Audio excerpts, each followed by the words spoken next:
Move on हुने secret म तपाईहरुलाई बताउँछु ल। मलाई सोध्नु भएको थियो एकजनाले, मुभ अन हुने केही सिक्रेट छैन तपाईसँग, केही भन्नु न, केही उपाय छैन भनेर सोध्नु भएको थियो। सो एकचोटी पुरा भिडियो हेर्नु होला, राम्रोसँगले हेर्नु होला, नछुटाइकन हेर्नु होला। मैले आफैले अनुभव गरेको कुरा पनि हो। तपाईहरुले पनि त्यो कुराहरुलाई यदि साच्चैकै ध्यान दिँदाखेरि सायद सहज हुन सक्छ भन्ने चाहिँ मलाई लाग्छ। सो पुरा भिडियो हेर्नु होला। यदि च्यानलमा नयाँ हुनुहुन्छ भने सब्स्क्राइब गर्नु होला, सपोर्ट गर्नु होला। सुरुमा हामी कुरा गर्ने छौं केही त्यस्ता मिस्टेक भन्दा पनि केही त्यस्ता तपाईले सोचिरहेका कुराहरु, विचारहरु जुन विचारले तपाईलाई अगाडि बढ्न दिइरहेको छैन, मुभ अन हुन दिइरहेको छैन, अड्काएर राखिरहेको छ। अनि त्यसपछि म कुरा गर्ने छु तपाईले सोचिरहेको त्यो विचारहरु, तपाईलाई आइदिरहेको विचारहरु, त्यसलाई कसरी प्रतिक्रिया दिन सकिन्छ भन्ने कुराहरु र अन्त्यमा केही सोलुसनको कुराहरु पनि हामी गर्ने छौं। सुरुमा मिस्टेक नै मानौ यसलाई, मुभ अन हुन खोज्नु नै एउटा मिस्टेक हो। मुभ अन नहुन दिनुको पछाडीको रिजन कसरी भन्दाखेरि चाहिँ मुभ अन एकदमै हुन खोजिरहेको हुन्छ र मैले धेरै जनामा यो देखेको छु।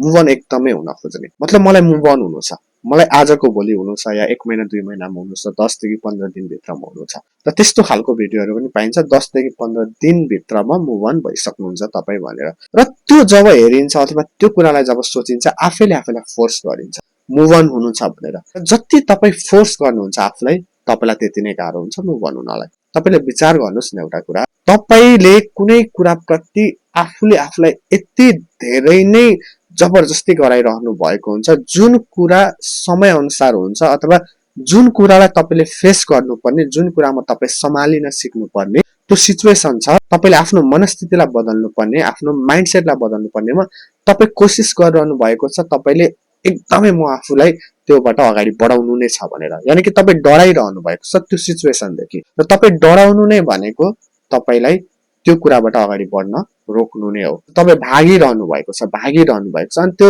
पछ्याइरहेको छ त्यो कुराले। सो एउटा भनाइ छ, यदि परिस्थिति बदलिदैन भने मनस्थितिलाई बदल भनेर भनाइ छ नि एउटा। जस्तो कि परिस्थिति अहिले तपाईको ब्रेकअपको छ, एकैचोटी तपाई भाग्न खोजेर त्यो परिस्थिति हटिहाल्ने होइन। त्यो परिस्थितिसँग लड्नु पर्यो, त्यो च्यालेन्जेससँग तपाईले फेस गर्नु पर्यो, त्यो चुनौतीहरुलाई फेस गरेर अगाडि बढ्ने कोसिस चाहिँ गर्नु पर्यो। सो एकैचोटी मुभ अन हुन खोज्नु, मलाई मुभ अन हुनु नै छ भनेर सोच्नु पनि पहिलो मिस्टेक भइदिन्छ। अर्को मिस्टेक के हो भन्दाखेरि चाहिँ एकदमै त्यो व्यक्तिको राम्रो पक्षलाई मात्र ध्यान दिनु। कतिपय व्यक्तिको बानी कस्तो हुन्छ भन्दाखेरि जब ब्रेकअप हुन्छ तब अक्सर त्यो व्यक्तिको राम्रो कुरालाई मात्र लिइरहेको हुन्छ र यसले अट्याचमेन्टबाट पनि निस्कन दिँदैन। किनकि एउटा व्यक्तिमा राम्रो नराम्रो गुण हुन्छ, यो होइन कि तपाईले नराम्रोलाई मात्र सोच्नु भन्न पनि खोजेको होइन र त्यो व्यक्ति नराम्रो नै थियो पनि भन्न खोजेको होइन।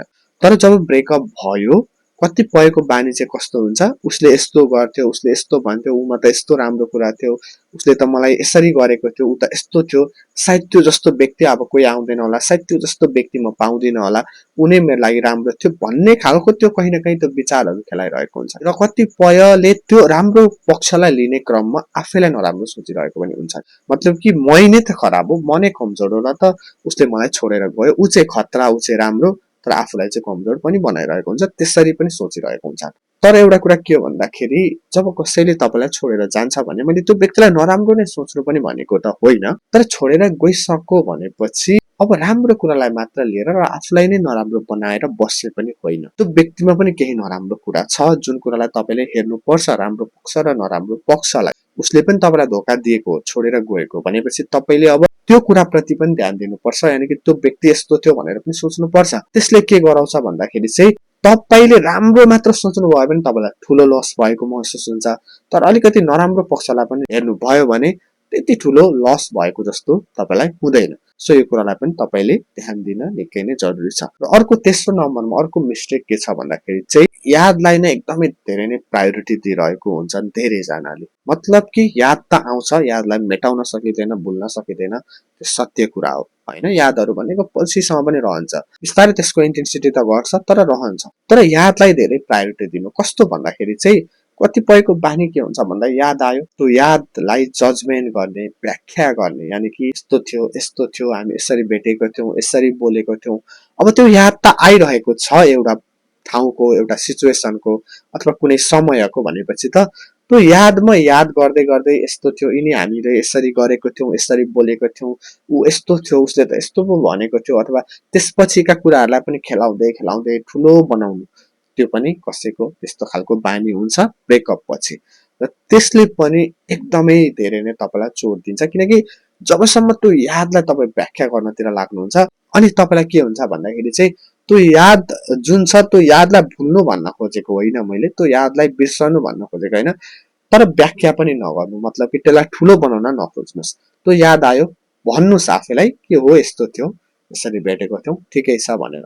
अनि अरू कुरामा ध्यान लगाउनुहोस् या अरू कुनै कुरा गर्नतिर लाग्नुहोस् या केही गर्नुहोस् या कोहीसँग बोल्न थाल्नुहोस्, तर त्यसलाई व्याख्या गरेर एक्लै बसेर त्यसमा एकदमै सोच्नतिर नलाग्नुहोस्। त्यो पनि गर्नु एउटा ठुलो मिस्टेक हो। र अर्को मिस्टेक भनेको यो हो कि भावनालाई एकदमै दबाउन खोज्नु, आफ्नो इमोसन्सलाई, जुन इमोसन्स छ त्यसलाई एकदमै दबाउन खोज्नु। बरु लेख्नु राम्रो कुरा हो नि त, त्यो आफ्नो फिलिङ्सहरूलाई या कसैलाई सुनाउनु, कोही राम्रो मान्छेहरूलाई होइन, कोही आफूले एकदमै नजिकको मान्छेलाई सुनाउनु बेटर हो नि त।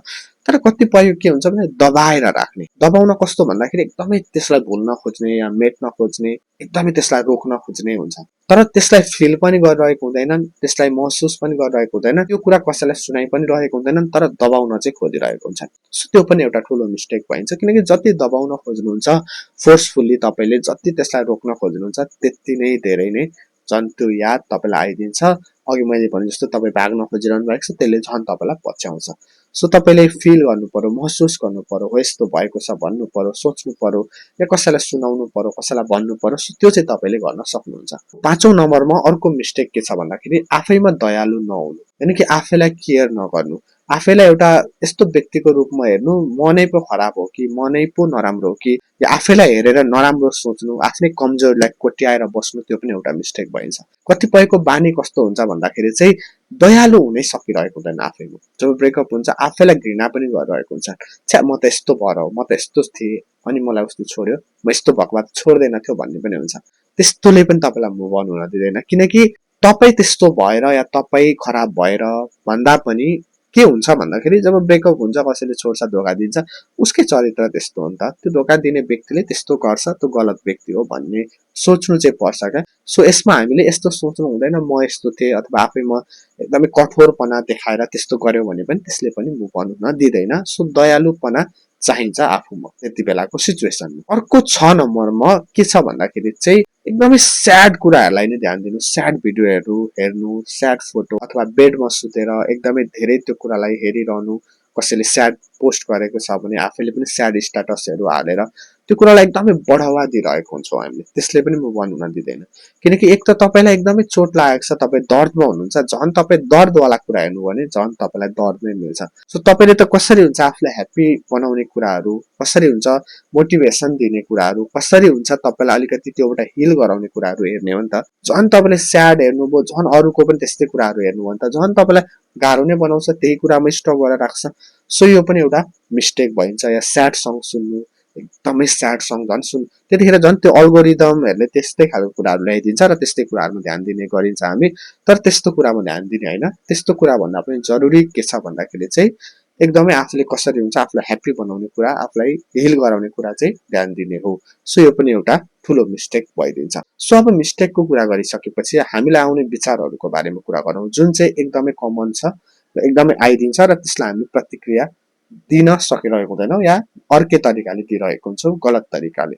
सो यो पनि एकदमै धेरै इम्पोर्टेन्ट छ। त्यतिखेर कस्तो विचारहरू आइन्छ भन्दाखेरि चाहिँ पहिलो कुरा भनेको त लस फिल हुने गर्छ नि त। जब कसैले छोडेर जान्छ, धेरै सपनाहरू देखिएको हुन्छ, धेरै कुराहरू सजाइएको हुन्छ होइन। र जब कोही जान्छ त्यतिखेर अटोमेटिकल्ली, त्यतिखेर स्वाभाविक रूपले त्यो एउटा लस महसुस गरिन्छ, किनकि रिजेक्सन जब कसैलाई मिल्छ अवश्य त्यहाँ नजिक एउटा लस नै महसुस हुने गर्छ। र त्यो त झन् एउटा समय बिताएको मान्छे, भविष्यमा साथ रहने भनेर देखेको मान्छे, सपनाहरू देखेको, सो त जानु त एकदमै ठुलो लस जस्तो लागि नै हाल्छ। र साइकोलोजिकली पनि हेर्ने हो भने त्यहाँ नजिक एउटा व्यक्तिलाई जब कसैले रिजेक्ट गर्छ, आफूले मन पराएको मान्छेले छोडेर जान्छ, उसको लागि त्यो सिचुएसन भनेको आफ्नै पहिचान गुमाएको जस्तो बराबर पनि हुन्छ। मतलब कि दुवैजना जब एक साथमा हुन्छन् त्यतिखेर एक अर्काको त्यो स्वभावले, व्यवहारले, बानीले अथवा एक अर्कासँग बोल्ने आदतले एक अर्काको जुन कुरा छ त्यो आफ्नै पहिचान जस्तो बनिदिएको हुन्छ। मतलब कि ममा जुन चिज छ उसले गर्दा नै भइदिएको अथवा ऊ छ र म यस्तो छु भन्ने खालको पनि हुन्छ। र जब त्यो व्यक्ति जान्छ त्यो आफ्नो एउटा पहिचान नै गुमाएको जस्तो पनि हुन्छ। त्यतिखेर साइकोलोजिकली त्यस्तो खालको एउटा विचारहरू आइदिने गर्छ। सो त्यो कारणले पनि एकदमै ठुलो लस महसुस हुने गर्छ। र हामी त्यतिखेर लस महसुस गरिरहेको हुन्छौँ र अक्सर कसरी भयो किन भयो भनेर पनि सोचिरहेको पनि हुन्छौँ, कसरी गर्न सक्छ भनेर पनि।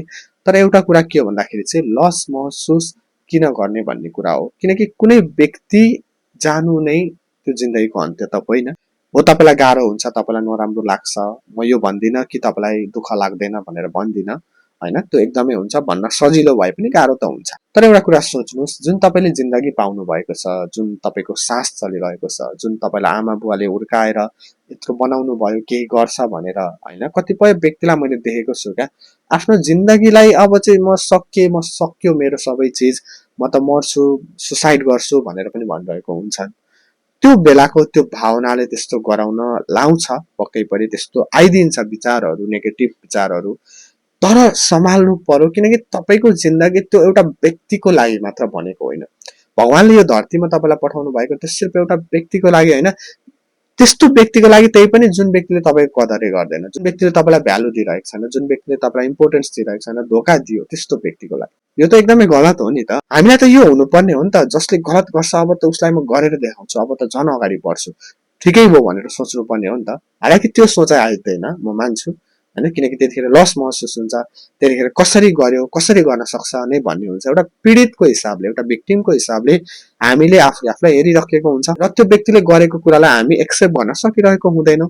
बट तपाईँले आफूले आफूलाई त्यस्तो बनाउनु त पर्छ नि, त्यसरी सम्झाउनु त पर्छ नि, किनकि जति तपाईँ लस महसुस गर्नुहुन्छ, जति तपाईँ मेरो त सबै थोक सक्यो भनेर महसुस गर्नुहुन्छ, त्यति नै झन् अगाडि बढ्न सक्नुहुन्न, मुभ अन हुन सक्नुहुन्न। सो लस भएको होइन क्या यो तपाईँको, म चाहिँ यही भन्छु। मेरो पनि जीवनमा भएको छ, तर झन् राम्रो भयो मेरो जीवनमा, झनै राम्रो भयो। म एकदमै धेरै इमोसनली विक थिएँ, तर अहिले इमोसनली स्ट्रङ भएको छु, झनै राम्रो हुँदै गयो। सो यो हुन्छ, किनकि आध्यात्मिकताले पनि के भन्छ भन्दाखेरि जब जीवनमा केही त्यस्तो हुन्छ, घटनाहरू घट्छ भने अक्सर पहिला नै त्यो कुराको सम्झौता गर्ने गर्छ हामी जन्मनुभन्दा अगाडि नै हाम्रो आत्माले। सो त्यो कारणले पनि भइदिने गर्छ। त्यो किन हुन्छ भन्दा हाम्रो व्यक्तिगत विकासको लागि, आध्यात्मिकतामा त्यो भनिने गरिन्छ। युनिभर्सले सायद तपाईँसँग त्यो व्यक्तिको भाइब्स नमिलेको कारणले, केमिस्ट्री नमिलेको कारणले सायद तपाईँसँग राम्रो हुँदैन थियो र त्यो कारणले नै त्यस्तो भएको हो कि। सो तपाईँले त अब सिक्नुभयो, रिजेक्सन भनेको एउटा रिडाइरेक्सन हो, त्यसरी लिनुहोस्। रिजेक्सन भनेको तपाईँको लस होइन, रिजेक्सन मिल्छ जिन्दगीमा, त्यसलाई एक्सेप्ट गर्न सक्नुपर्छ। किनकि रिजेक्सन मिल्दै पछि नै तपाईँले कमजोरी आफूलाई सोच्नुभयो, लस महसुस गर्नुभयो। लस महसुस गर्नु भनेको स्वाभाविक हो, तर जिन्दगी नै अब सक्यो भनेर सोच्नु चाहिँ त्यो चाहिँ गलत हो क्या। सो त्यसरी सोच्नुभयो भने त जिन्दगीमा हरेक पाइला पाइलामा रिजेक्सन मिल्न सक्छ, केही न केही हुन सक्छ, नराम्रो भन्न सक्छन्, अनि त्यसमै आफैलाई कमजोर सोचेर बस्यो भने त जिन्दगीको अर्थ हुँदैन। त्यसपछि त हामीले गरेर चाहिँ देखाउने, गर्ने चाहिँ हो नि त। सो म यही भन्छु, तपाईँको त्यो जुन तपाईँलाई रिजेक्सन मिलेको छ त्यो भनेको एउटा रिडाइरेक्सन हो। अब चाहिँ तपाईँले सोचेर केही गर्न जरुरी हुन्छ, अब चाहिँ अगाडि बढ्न जरुरी हुन्छ, झन् गरेर देखाउन जरुरी हुन्छ क्या। सो मैले पनि त्यही गरेको, मलाई पनि त्यही विचार आएको थियो। सुरुमा एकदमै गलत, मलाई पनि दुःख लागेको थियो, नराम्रो लागेको थियो, तर त्यसरी होइन, मैले सोच्न थालेँ यस्तो के हो त, मेरो सास त चलिरहेको छ, हातखुट्टा त छ, म गर्न त सक्छु होइन, अवश्य पनि। किनकि त्यो इमोसन्सलाई हामी त्यतिखेर फ्याट्टै हटाउन सकिँदैन, त्यो फिलिङ्सलाई हामी फ्याट्टै हटाएर त्यो सिचुएसनलाई फ्याट्टै बदल्न सकिँदैन। तर निरन्तर प्रयास र एउटा सानो तपाईँको माइन्डसेटले पनि तपाईँलाई इम्प्रुभमेन्ट त गराउँछ, तपाईँलाई अपग्रेड त गराउँदै जान्छ। सो आज नभए पनि भोलि तपाईँको अपग्रेड हुन्छ, इम्प्रुभमेन्ट देखिन थाल्छ, अनि इम्प्रुभमेन्ट देखिँदै गएपछि झन् तपाईँलाई एकदमै कन्फिडेन्ट बढ्न थाल्छ। सो आज तपाईँ एकदमै लस महसुस गरेर बस्नुभयो, तपाईँ झोक्राएर बस्नुभयो भने तपाईँको कन्फिडेन्ट नै आउँदैन, किनकि तपाईँको लाइफमा इम्प्रुभमेन्ट नै भएको छैन।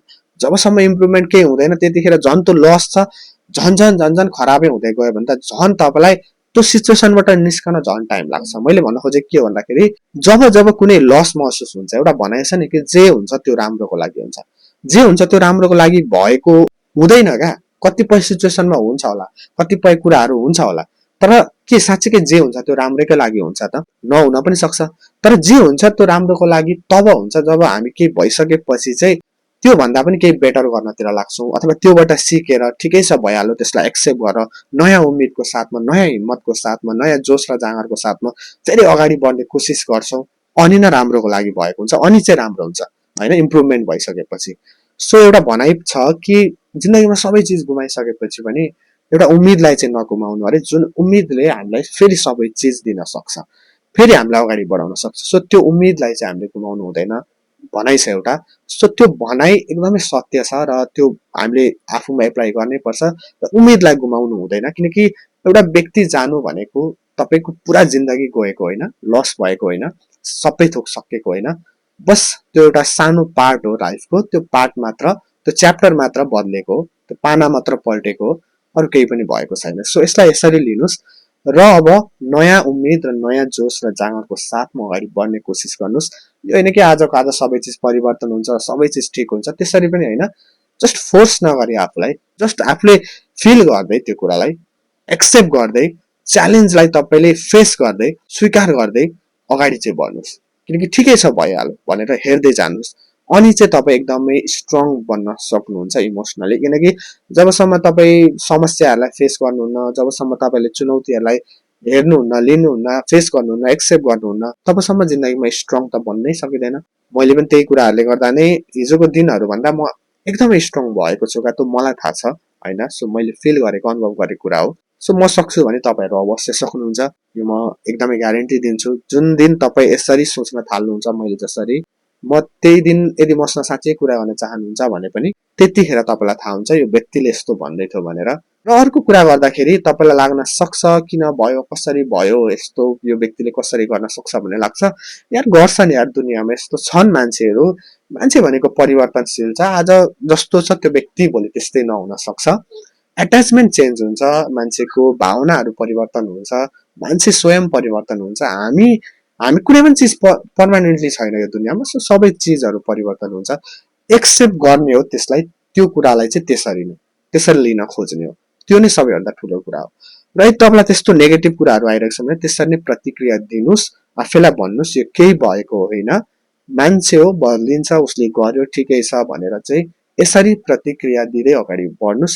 यो नै बेटर हुने गर्छ। र एउटा प्र्याक्टिकल उपाय म भन्छु, जुन चाहिँ तपाईँलाई जब जब गाह्रो हुन्छ, जब जब यादले सताउँछ, त्यसको इन्टेन्सिटी हाई हुन्छ, लामो सास लिनुहोस्, एकदमै सासमा ध्यान दिनुहोस्। गाह्रो त हुन्छ तर ध्यान दिनुहोस्, भन्नुहोस् आफैलाई ठिकै छ यो भयो मेरो लाइफमा, याद त हो, ठिकै छ आओस्, कति आउँछ, मेरो सास चलिरहेको छ, म स्ट्रङ छु। एकदम फोर्सफुल्ली होइन, दबाउन खोज्ने होइन, त्यो यादलाई झन् फिल गर्ने, यस्तो त्यो ठिक छ केही छैन म बाँचिरहेको छु भनेर आफैलाई एकदमै सास लिँदै त्यो भन्न सक्नुपर्छ क्या। त्यतिखेर एकदमै त्यसमा अवेर हुन सिक्नुपर्छ। र जब फेरि त्यस्तै खालको याद दुबारा आइदिन्छ तपाईँलाई, त्यति बेला तपाईँ त्यसमा अवेर हुनु पर्यो, यो यादलाई मैले कटाइसकेको छु, म स्ट्रङ भइसकेको छु, यो यादबाट अघि नै म गुज्रिसकेको छु, या हिजो नै म गुज्रिसकेको छु, यो याद मलाई आइदिसकेको छ। त्यसले के हुन्छ भन्दा त्यस्तै खालको याद आइदिन्छ जब तपाईँलाई, हामी एकैचोटि उकुस मुकुस हुनुको सट्टामा त्यतिखेर के हुन्छ भन्दा तपाईँको माइन्डलाई यो सिग्नल मिल्छ यो व्यक्तिले यो कुरालाई फेस गरिसकेको छ, यो व्यक्तिलाई यो कुराले यति धेरै नोक्सान दिएको छैन, चोट दिएको छैन। त्यो तपाईँलाई जुन एउटा उकुस मुकुस हुन्छ त्यतिखेर जुन सुरुमा आउँदाखेरि, सो दुबारा त्यसरी नै तपाईँले भन्न सक्नुभयो भने तपाईँलाई त्यस्तो खालको उकुस मुकुस हुँदैन, त्यो हट्दै जान्छ, त्यसको इन्टेन्सिटी कम हुँदै जान्छ। सो यसरी भन्न सक्नुपर्छ। र याद आउँदाखेरि एकदमै व्याख्या नगर्नुहोस्, जजमेन्ट नगर्नुहोस्, जस्ट फिल गर्नुहोस् र अगाडि बढ्नुहोस्। सिक्रेट भन्ने कुरा केही पनि हुँदैन, मलाई सोध्नु भएको त मुभ अन हुने सिक्रेट के छ भनेर, उपाय दिनु भनेर, त्यस्तो सिक्रेट केही पनि हुँदैन। टाइम लाग्छ, समय लाग्छ, धैर्य त चाहिन्छ। यो पनि होइन कि आज जस्तो छ त्यस्तै रहिरहन्छ भन्ने पनि हुँदैन, सबै चिजहरू ठिक हुन्छ।